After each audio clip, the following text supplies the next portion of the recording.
नमस्ते, प्रणाम दोस्तों। तो हम अपने चंदा देहाती लोकगीत चैनल पर आप सभी का बहुत बहुत स्वागत करती हूँ दोस्तों। तो हम लोग चल रहे हैं आप लोगों को बहुत प्यारा सोहर गीत सुनाने। ये नवमासा सोहर गीत है। जो पत्नी गर्भवती होती है तो 9 मास का वर्णन किया गया है इसमें। तो आप लोग फुल वॉच करके सुनिएगा तो गीत का आनंद मिलेगा आप लोगों को। तो चलिए सुनाते हैं दोस्तों। नमस्कार दोस्तों, चलिए बहुत ही प्यारा सोहर गीत है, आप लोग सुनिएगा और अपना भर भर के आशीर्वाद जरूर हम चंदा देहाती लोकगीत को जरूर दीजिएगा। पहिला महीनवा बहू के लागल त मुड़ावा धाम की गईल, मुड़ावा धाम की गईल ओ बहिनी। दूसरा महीना जब लागल त हुचकी बहुत आवे, हुचकी बहुत आवे हो बहिनी। दूसरा महीना जब लागल त हुचकी बहुत आवे, हुचकी बहुत आवे हो। तीसरा महीना जब लागत तरवा सुखाई गई न, तरवा सुखाई गई न हो बहिनी। रही रही दैया घरान पियसिया बहुत लाग, पियसिया बहुत लगाई हो बहिनी। रही रही दैया घरान पियसिया बहुत लाग, पियसिया बहुत लगाई हो। चौथा महीनवा जब लागत गोड़ फूली आइल, त गोड़ फूली आइल हो बहिनी। निकहु न लागे दाना पनिया ओ कैया बहुत लागे, ओ कैया बहुत लगाई हो बहिनी। निको न लागे दाना पनिया ओ कैया बहुत लागे, ओ कैया बहुत लगाई हो। पांचवा महीना जब लागत गोड़े कुल, लागत गोड़े कुल लगाई हो। ललना रोटियों से आवे ओ कलया, खटैया निक लागे, खटैया निक लगाई हो। ललना रोटियों से आवे ओ कलैया, खटैया निक लागे, खटैया निक लगाई हो।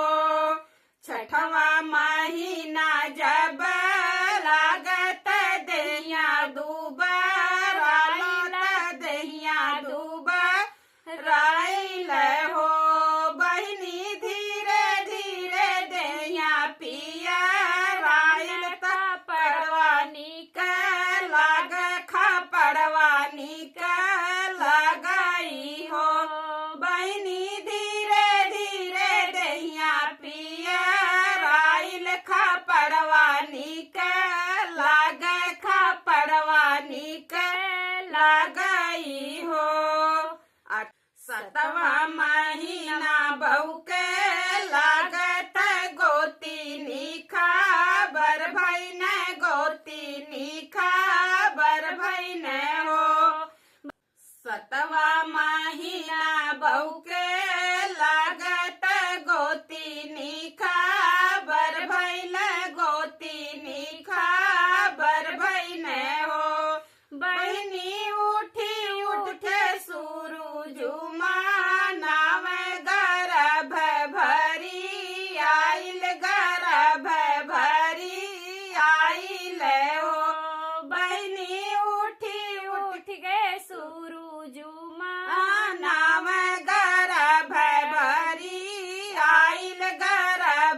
बर गईले हो बहिनी का ताऊ से आवत साजनवा ते देहिया सोहारत ते देहिया सोहारतन हो बहिनी का ताऊ से आवत साजनवा ते देहिया सोहारत ते देहिया सोहारतई हो नवा महीना बहू के लागत 10 दिना बीत गईल 10 दिना बीत गईल हो बहिनी बहुआ के जन्म हो हिलवाया अंगनवाया जोर भैन अंगनाया जोर भैन हो बहिनी बहुआ के जन्म